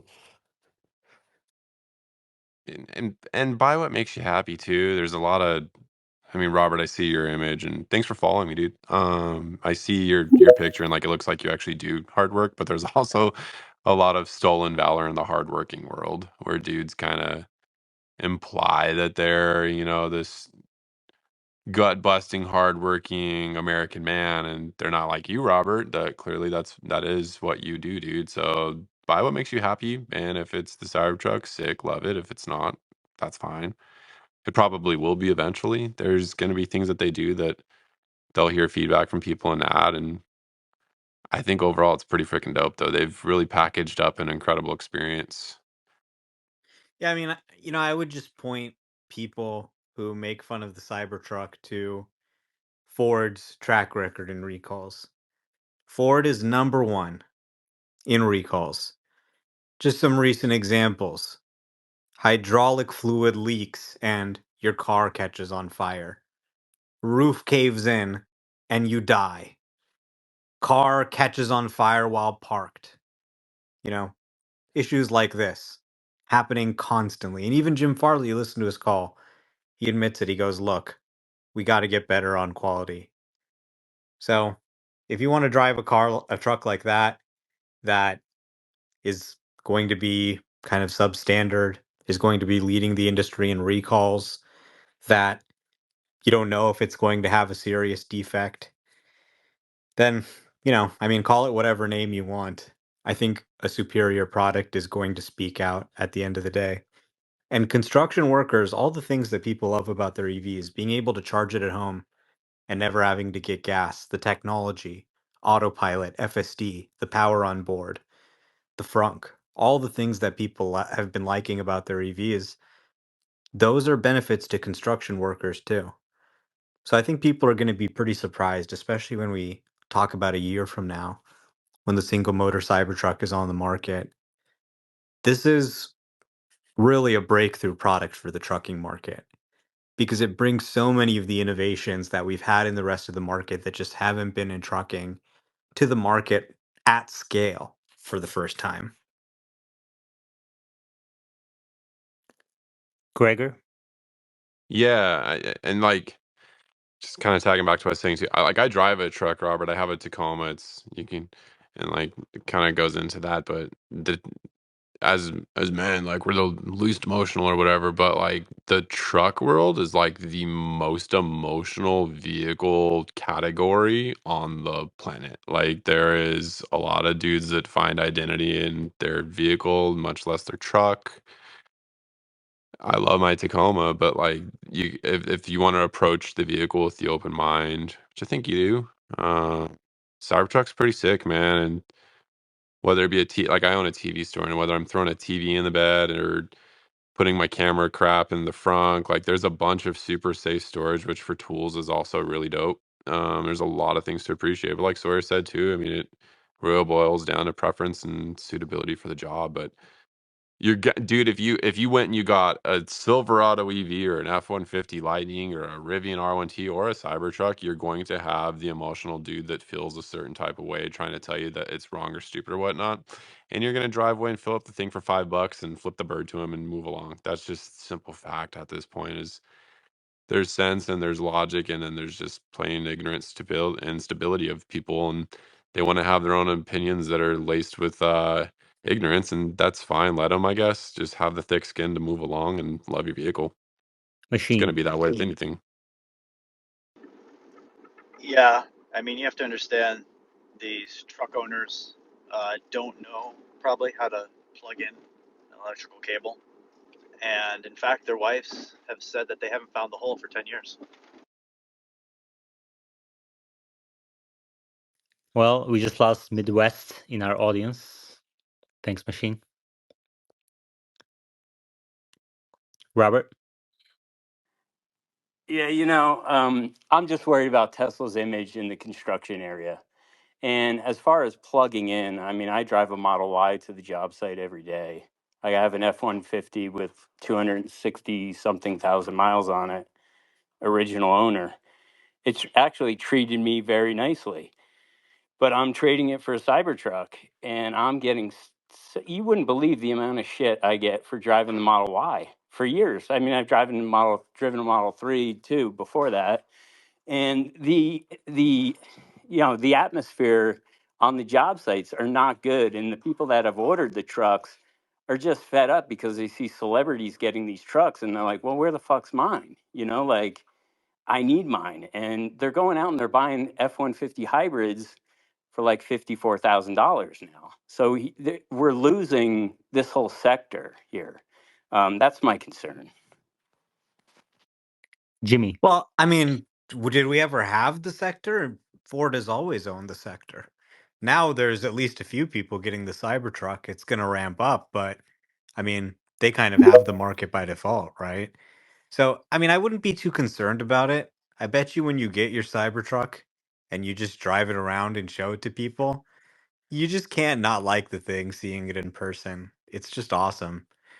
So, I mean, I think it really kind of speaks for itself. I pinned up a story at the top from somebody who just took delivery of theirs. It's really an incredible vehicle. It's got the utility of a truck, but it drives like a Tesla. It has all the technology of a Tesla.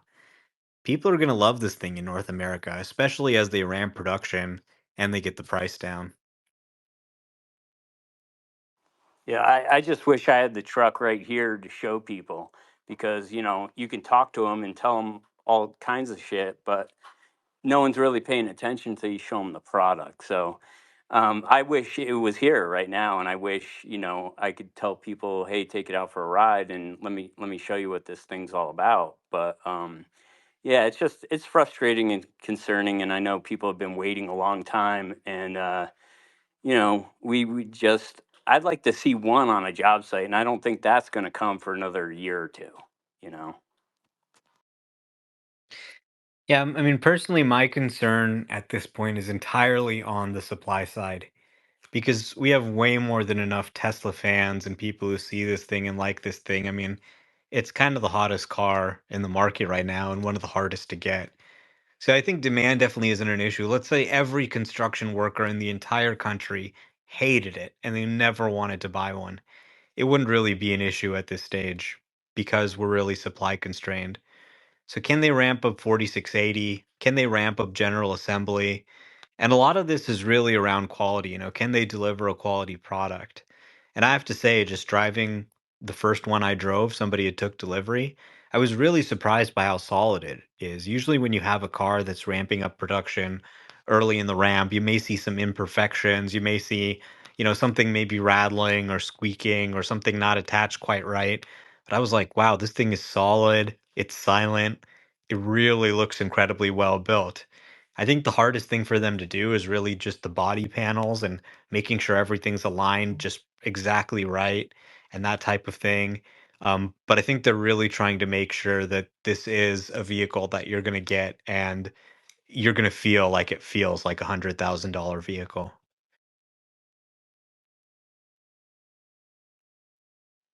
Like another one more thing I'm concerned about too, and if Yalan will give me like one more minute, is the stigma that's being passed down onto people driving Cybertrucks or any pickup truck for that matter, which is huge, by the way. I mean, it's huge in the United States that don't need one. And this whole thing is kind of being it's the narrative of the year, kind of like, look at this guy driving this Rivian. Oh my God, he could easily like drive a car around to get his groceries. I mean, how often does he use this thing? Like this is some kind of big talk that goes around right now. So I do have concerns about the marketability and the stigma being associated with driving a truck like a Cybertruck that you don't actually need one. Like the guy that drives the Tacoma, like that's like a Ford Ranger. Like that's not like a full size pickup. But like driving these big trucks, I mean, I've seen the truck in person, it's big. And the people that are driving it that don't need one, it's something like 60 or 70. I read an article and the number's huge. And once that, not cancel culture, but that kind of narrative gets driven around, are people going to stop driving trucks? All right, thank you, Robert. Let's get the response from Gregor and then Jimmy. Um, I did. but Sorry. before that, I just realized YouTube live hours count toward watch hours limitations for monetization. So I know some people have both X spaces open and YouTube live open at the same time. And if you don't have a preference, just for now, watch it on YouTube live if you could please. And that will count towards watch hours. You can do it through the link at the top of your screens. I appreciate that. Thank you. Greg and then Jimmy. Just mildly anecdotal, but just not a clapback or anything, but just like a remark back. Robert, I put a 98-inch Samsung television in the bed of my Tacoma on Friday night, and like you can't judge the book by its cover. I swear I do more work with that little Tacoma than a lot of these dudes with their. I'm looking at a 1500 Ram across the lot right now with the camper shell on it. I don't know. I feel like there's some. I call them man sedans. There's a lot of these guys that drive trucks just because they want a truck, and that's fine. Like let them get whatever they want. But it's weird when like they try to like coax you into feeling some kind of way because they found their gender identity from a dude with a beard in a TV commercial 4 years ago and bought a truck because of that instead of something that probably made a lot more financial sense. Now his marriage is falling apart, but that's beside the point. Jimmy. I was just gonna say, if we listen to everybody's negative connotations, we wouldn't have Tesla. Model Y wouldn't be the number one selling vehicle in the world today. Um, you might get a Cybertruck, and you know what? You might not like it, and that's okay. And it's not for everybody, just like a Tacoma is not for everyone, just like an F-150. I think what's really going to happen here, if we're using these trucks as a utility vehicle for people who do construction and things like that, is Tesla is going to figure out in generation two or three. They might see things that people use these and they might even come up with new ideas and say, we never even thought about that before. Well, let's modify it for this version. So everyone's always going to talk bad. That's just what people do. People like to look at negative things and they like to push it off. But I just wouldn't let them get under your skin. And, we're really far away from the horse and buggy. And a lot of people complained about the motor when it first came out, too. Yeah, I mean, I wouldn't really worry about people stopping buying trucks. Trucks are incredibly popular. I think they'll continue to be popular. If we sort of judged every new technology by what people say about it, I mean, people have been wrong about pretty much every new technology for decades. They said the internet had no more impact than the fax machine. Man will not fly for millions of years. And they made all kinds of fun of these technologies. If you watch the late night shows, oh, what do I need the internet for? I got the radio. How is this different than the radio? Right? And of course, they were completely wrong. People can't see the future. So, I mean, just drive whatever you need to drive. If you don't need a truck, then yeah, maybe get a Model Y, right? If you do need a truck because you need the utility, or maybe you just want the extra space, maybe you're just tall, maybe you want to have some leg room, maybe you want to have 5 adults in the truck and have it be comfortable, more comfortable than if you're in a smaller car.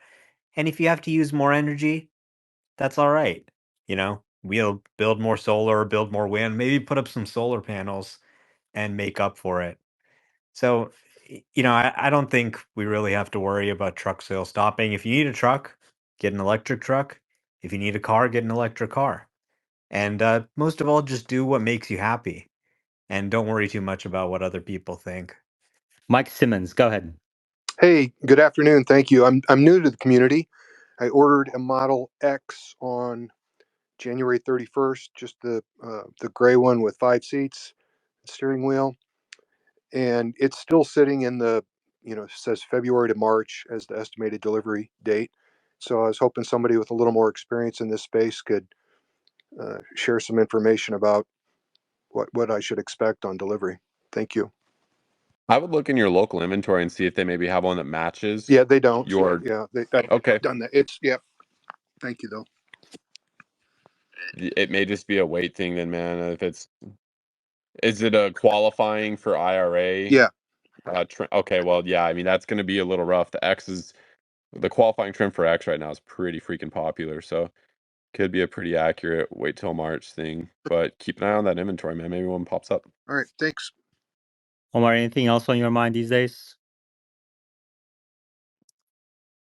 Yeah, I think one thing that I've realized is we Tesla obsessed people who know every detail about everything the company does, who follow it, are really in a bubble compared to what general consumers are facing. It's been really interesting to see my roommate get a Model Y and just look at how he sort of approached everything, right? People talk about, oh, you can't do it if you live in an apartment, if you don't have charging. I mean, he lives in an apartment and he doesn't even have a parking spot, and he's been able to manage. Everybody's like, ah, well, the Model Y, it needs to be upgraded. I don't want to buy the old one, but he tried the new Model 3 and he tried the new Model Y and he said, yeah, I like some of these upgrades that are in the new Model 3. It looks really great, but ultimately I just want the Model Y. And they're, really giving me a great deal. I'm going to go with that. And then, everyone's like complaining about the vision-based park assist and he goes, "Oh my God, this car is so easy to pull in and out of tight spots because it has this 3D visual park assist. I've never had a car with any kind of park assist before. So this is the first time I've had any park assist. It's such a step forward." So whereas everyone's complaining about like, oh, it's not as good as ultrasonic or whatever, here you have these buyers who can now afford a Tesla who've never had any of these features before, and they're just kind of blown away. And it kind of shows that this is kind of the interesting thing about Tesla's pricing strategy is as they move lower down the market, and each of these sort of price cuts moves them further and further down the market. Each, $1,000 or so opens up a larger TAM than the last $1,000 just because most of the buyers tend to be at the lower part of the market. And in the higher end of the market, right, even really since the early days of the Model 3 ramp, you've been able to get a Model 3 for around the price of a BMW 3 Series or less. So we achieved price parity with luxury cars long ago. And that's great, but there's less differentiation compared to Tesla in these luxury cars because they have things like park assist, they have things like seats that move, that kind of thing. But in the markets they're competing in increasingly, which are non-luxury cars. They're actually achieving price parity now with non-luxury cars with the Model Y when you factor in the point of sale credit and other stuff. And compared to that new space they're playing in, they're far more differentiated than the other vehicles in the segment where you might have to add in a ton of options to get to something that's comparable than what you get with a base Model Y. So it's just been kind of interesting to see that in person and realize how disconnected some of our discussions are from the way buyers really think about it if they're not like heads down in this discussion all the time. It doesn't really matter if it's the new one or the old one, really. I mean, the new one has some nice stuff, the rear screen, all that, ventilated seats, but there isn't really a better crossover or compact SUV than you can get in the market right now than the Model Y. And they have some crazy good deals right now. I mean, you can get an inventory discount. They got $1,000 temporarily off. They got $1,000 off if you got a Cybertruck reservation. They got another $1,000 off if you're an Uber driver. Then they got the point of sale credit. Then you can do an FSD transfer. I mean, it's just unreal. And this probably isn't going to happen when they have the updated version. You see what's happening with the new Model 3 now. It doesn't have the tax credit. It's not really getting as much of these discounts. But the Model Y, it's like really an incredible time to get what's really the best car in the world and also the best selling car in the world. So I've seen a lot of people ordering and a lot of people taking deliveries. And it's a really good thing to see. Even some people who've been longtime Tesla investors who probably didn't want to buy a Tesla because the stock was just shooting up so much. Now a lot of them are saying, okay, all right, maybe I'll actually buy a Tesla. Okay. And that's really nice to see. Okay. We have about another half hour to go. I will get to as many requests to speak as I can. Robert? Yeah, and with Omar talking about his friend that lives in an apartment complex, leads me to a burning question. And that is if Omar knows or Yaman, if you know, is Tesla doing anything to penetrate local building ordinances to get certain percentages of EV chargers per unit? Like I know there's some jurisdictions out here near Denver, the best ones are like every 10 apartments has to have one EV charger. And to me, that's just not even close to where I would want to be. Now, is Tesla doing any attempt to rewrite some of the building codes to at least, make a requirement to have Tesla chargers in the garages of single family homes or duplexes? And then what about apartment buildings? Is there any effort on Tesla's part to penetrate some of these local ordinances and get some of these chargers to be Got required? it. Thank you, Robert. I personally am not aware of any attempt by Tesla to do what you're saying, but obviously Tesla is growing its supercharging network, level 2, level 3, and now level 4 chargers around the world, around the US as well, as fast as possible. That growth seems to be accelerating, so that's really good. But to your specific question, I'm not aware. When Omar comes back, we can ask him. Jimmy, do you know of any efforts? No, this was brought up too earlier, not in this space, in a different space, but in my state, no, Tesla, I don't think right now is reaching out to like government or anything saying we need to have these because the government already has their own EV program to put chargers in. And I think it's like $500 billion or some ridiculous amount of money where they're trying to electrify America across the board. And then when they had this program, we also saw everybody else switch over to the North American charging standard. And so right now, I just don't see Tesla pushing anyone because they don't really need to. Thank you, Jimmy. Hey, thank you so much for bringing me up. I appreciate it. I was just gonna kind of second the thought process of infrastructure because I think that Tesla is going to see a lot of like excitement from the people who are just coming into a point of being able to afford the brand. And so that's going to lead to challenges for more charging. I see, like in my area, I'm in Central Florida.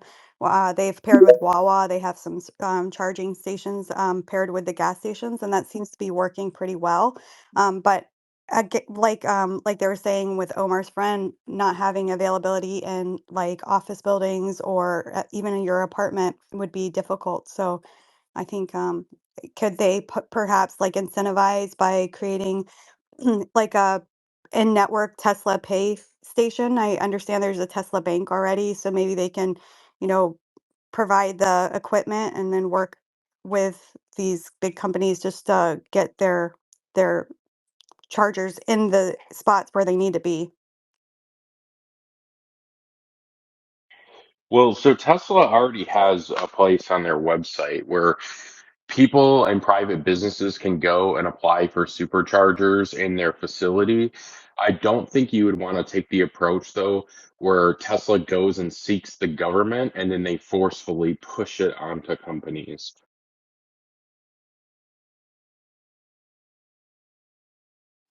It's kind of what General Electric does.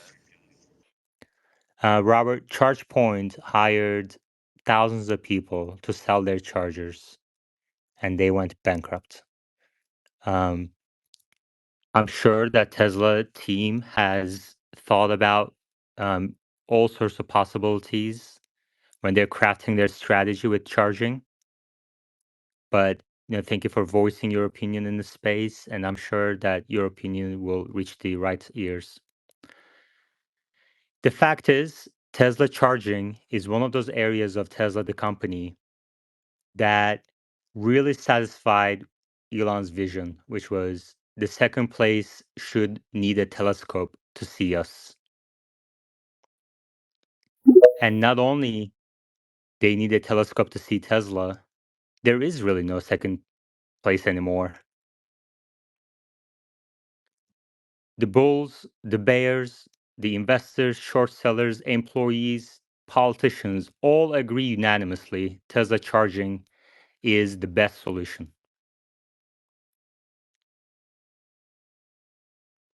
Light Spirit, you may go ahead. Yeah, I forgot what I was going to ask. So I will say a suggestion. You remember the Apple Vision Pro? What if Tesla built their own, but for like the passengers in the car, and they like plug it into the car, and they can have like a interactive games and interactive activities while the driver is driving or while it's doing its self-driving. That might be neat, huh? Maybe. Thank you. Scott, welcome. Hey, thanks for having me, Iman.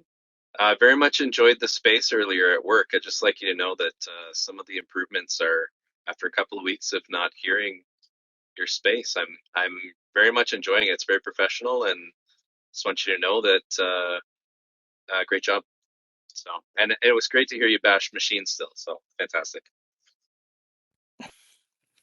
Yeah, most people agree with what you said. But then there's some people that have been around for more than a year, original supporters of the space, who say, you know what, we kind of want it the other way, the way they used to be, where it was a bit more cutthroat. So maybe what I can do at some point is when X opens up subscriptions, I can make it a low fee and we can have it the soup Nazi way. And if people don't want the soup Nazi, they don't have to subscribe. Scott? Yeah, I think maybe for the first hour, make it really professional, and then do some shredding after that. But yeah, I would miss it too. I think we had some good cut ups once in a while too. But Yeah. I was But jealous to hear that you got to see two Cybertrucks.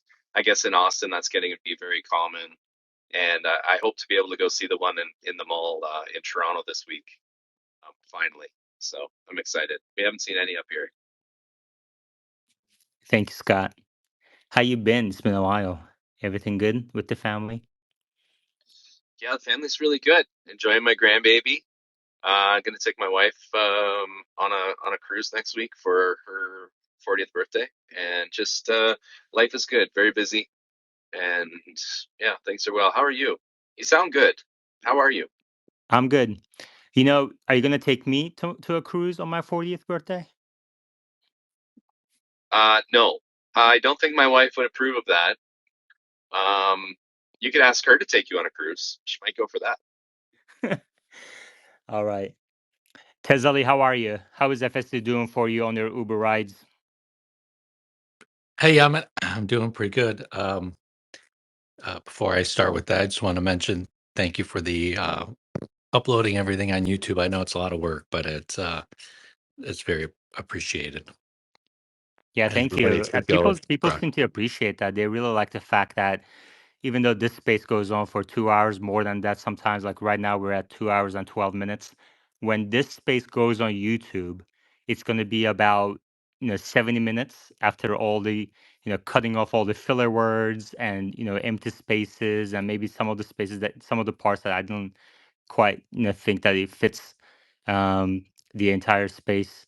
So like sometimes people drop off, there's connection issues. I take all of that out when I publish it on YouTube. So you can go up to the top of your screens and click on the link, subscribe for free. The ad revenue from YouTube allows me to keep these spaces free for everybody. So if you could please do that, I would highly appreciate it. Go ahead, Tezali. Good. Actually, I haven't been in my car. I just got it back today from a Turo rental, and the other one is on a long-term rental. But I did go drive the new refresh Model 3, and it's so good. I can't believe how quiet it is inside. And I'm not sure if you know, but I have a deaf in my left ear, so I have a lot of hearing issues, and noise really makes a big difference. I really can hear like the subtle noises, and that thing is so quiet. I don't know why I waited so long to test drive it, but I'm probably going to get one just for that reason alone. It's so quiet and comfortable inside. The seats are great. I thought it'd be a little too low because I Uber a lot. I like to have the height of the Model Y, but it's actually not that bad. Not that bad when you get inside. Just the cooled seats also as well on this hot San Diego weather. It's just such a good car. I can't believe how much they were able to finesse the car and make it even better, like a whole different platform. That's great. Tezali, thank you very much. And what I see on YouTube data and comments, uniformly extremely positive reviews of the new Model 3, upgraded Model 3. People call it Highland. Elon says it's not really Highland, it's more the upgraded Model 3. And I highly recommend people to test drive. And Tesla also offers overnight test drive. So you can go to a Tesla store, grab the car, take it home, drive it around for 10, 12, 14, 16 hours, see how it fits your daily schedule, and see if you want to order it. But it's obvious that the Model 3 is now the best sedan ever produced. And it's a very affordable price as well. I think it's just a matter of these interest rates coming down before, the demand order rate for the Model 3 surges. All right, great. Any other questions, comments? We're at 2 hours, 15 minutes. I highly appreciate those of you coming here. I think we've had several thousand people coming in and out today. We have YouTube Live going on at the same time. It's really cool that people are just leaving some positive comments. It's humbling. Thank you. Scott?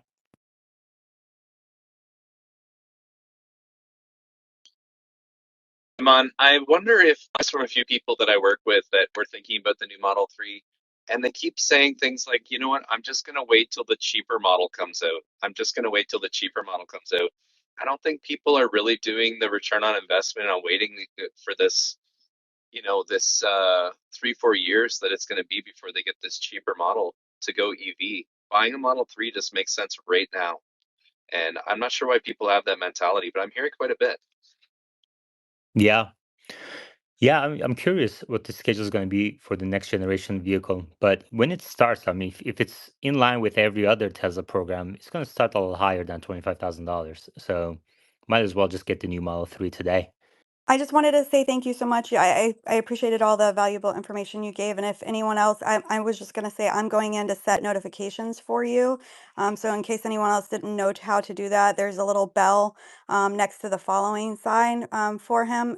So that way you don't miss when he's having these these spaces because there was a lot of great information that you shared, and I appreciate you allowing some of us who aren't necessarily big up in your community to come in and share our voice too. So I appreciate you. Thank you very much. I do appreciate your kind words.